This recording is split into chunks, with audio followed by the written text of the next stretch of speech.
Exodus 31. Then the Lord said to Moses, See, I have chosen Bezalel son of Uri, the son of Hur, of the tribe of Judah. And I have filled him with the Spirit of God, with wisdom, with understanding, with knowledge and with all kinds of skills, to make artistic designs for work in gold, silver and bronze, to cut and set stones, to work in wood, and to engage in all kinds of crafts. Moreover, I have appointed Aholiab son of Ahisamach, of the tribe of Dan, to help him. Also I have given ability to all the skilled workers to make everything I have commanded you. The tent of meeting, the ark of the covenant law with the atonement cover on it, and all the other furnishings of the tent. The table and its articles, the pure gold lampstand and all its accessories, the altar of incense, the altar of burnt offering and all its utensils, the basin with its stand, and also the woven garments, both the sacred garments for Aaron the priest and the garments for his sons when they serve as priests, and the anointing oil and fragrant incense for the holy place. They are to make them just as I commanded you. Then the Lord said to Moses, Say to the Israelites, You must observe my Sabbaths. This will be a sign between me and you for the generations to come, so you may know that I am the Lord, who makes you holy.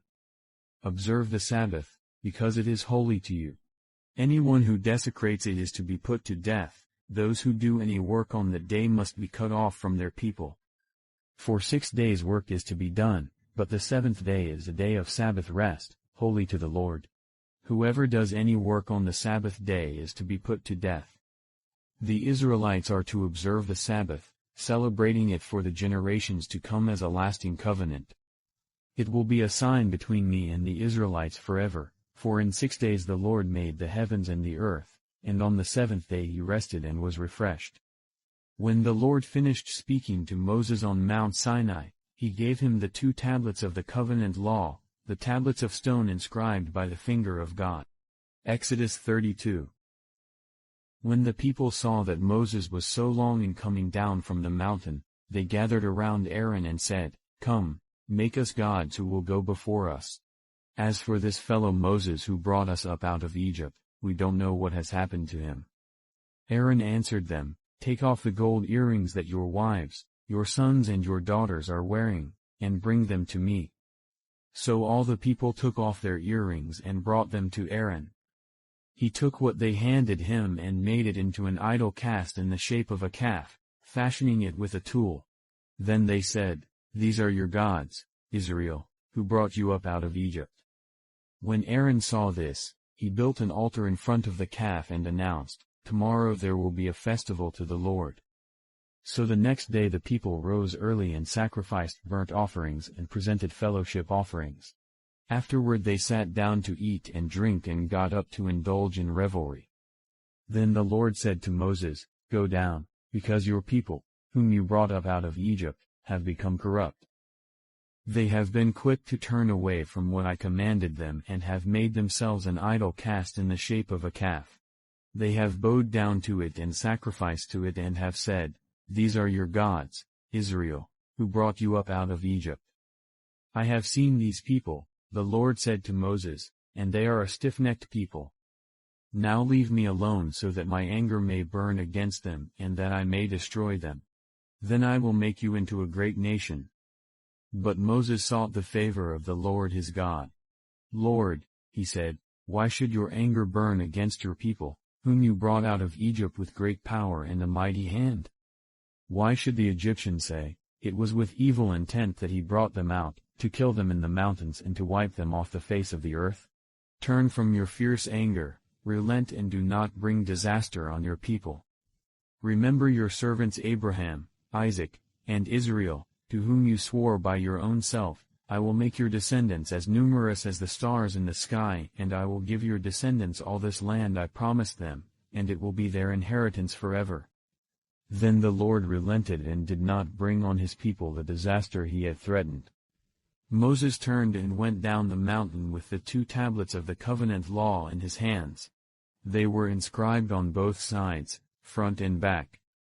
The tablets were the work of God, the writing was the writing of God, engraved on the tablets. When Joshua heard the noise of the people shouting, he said to Moses, "There is the sound of war in the camp." Moses replied, "It is not the sound of victory, it is not the sound of defeat, it is the sound of singing that I hear." When Moses approached the camp and saw the calf and the dancing, his anger burned and he threw the tablets out of his hands, breaking them to pieces at the foot of the mountain. And he took the calf the people had made and burned it in the fire, then he ground it to powder, scattered it on the water and made the Israelites drink it. He said to Aaron, "What did these people do to you, that you led them into such great sin?" "Do not be angry, my lord," Aaron answered. "You know how prone these people are to evil. They said to me, 'Make us gods who will go before us.' As for this fellow Moses who brought us up out of Egypt, we don't know what has happened to him." So I told them, "Whoever has any gold jewelry, take it off." Then they gave me the gold, and I threw it into the fire, and out came this calf. Moses saw that the people were running wild and that Aaron had let them get out of control and so become a laughingstock to their enemies. So he stood at the entrance to the camp and said, "Whoever is for the Lord, come to me." And all the Levites rallied to him. Then he said to them, "This is what the Lord, the God of Israel, says, each man strap a sword to his side. Go back and forth through the camp from one end to the other, each killing his brother and friend and neighbor."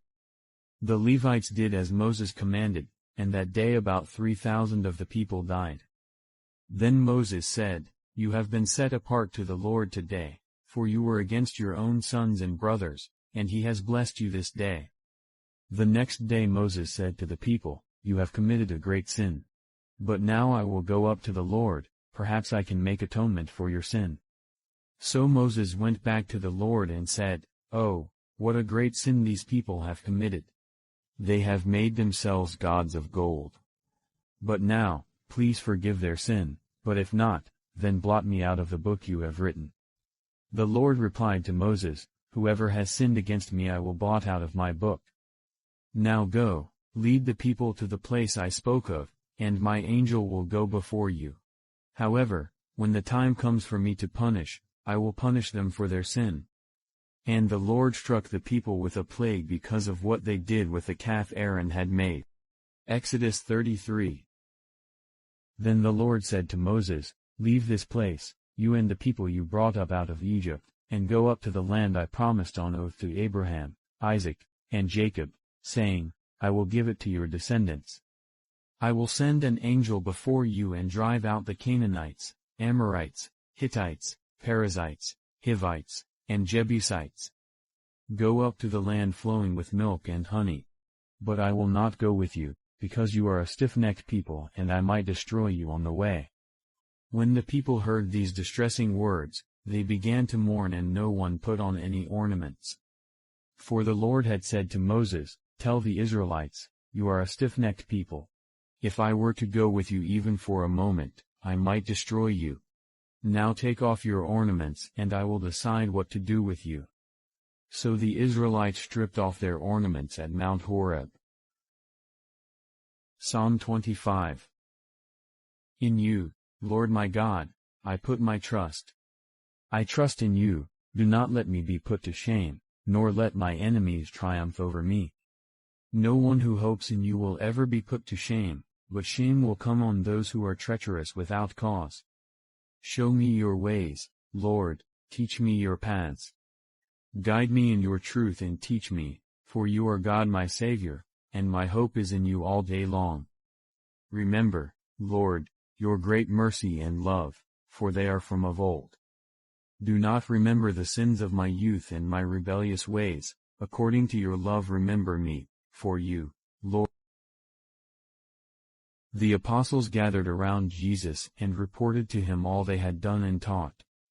Then, because so many people were coming and going that they did not even have a chance to eat, he said to them, "Come with me by yourselves to a quiet place and get some rest." So they went away by themselves in a boat to a solitary place. But many who saw them leaving recognized them and ran on foot from all the towns and got there ahead of them. When Jesus landed and saw a large crowd, he had compassion on them, because they were like sheep without a shepherd. So he began teaching them many things. By this time it was late in the day, so his disciples came to him. "This is a remote place," they said, "and it's already very late. Send the people away so that they can go to the surrounding countryside and villages and buy themselves something to eat." But he answered, "You give them something to eat." They said to him, "That would take more than half a year's wages. Are we to go and spend that much on bread and give it to them to eat? How many loaves do you have?" he asked. "Go and see." When they found out, they said, 5, and 2 fish.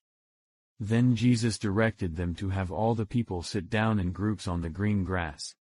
So they sat down in groups of hundreds and fifties. Taking the 5 loaves and the 2 fish and looking up to heaven, he gave thanks and broke the loaves. Then he gave them to his disciples to distribute to the people.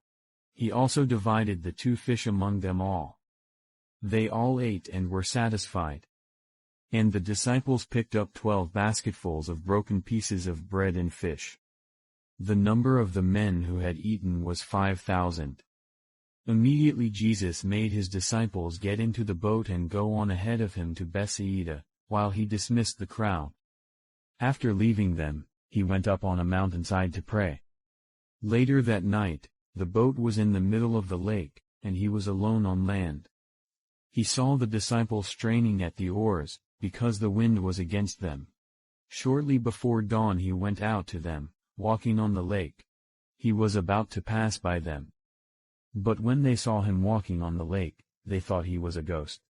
They cried out, because they all saw him and were terrified. Immediately he spoke to them and said, "Take courage. It is I, don't be afraid." Then he climbed into the boat with them, and the wind died down. They were completely amazed. For they had not understood about the loaves, their hearts were hardened. When they had crossed over, they landed at Gennesaret and anchored there. As soon as they got out of the boat, people recognized Jesus. They ran throughout that whole region and carried the sick on mats to wherever they heard he was.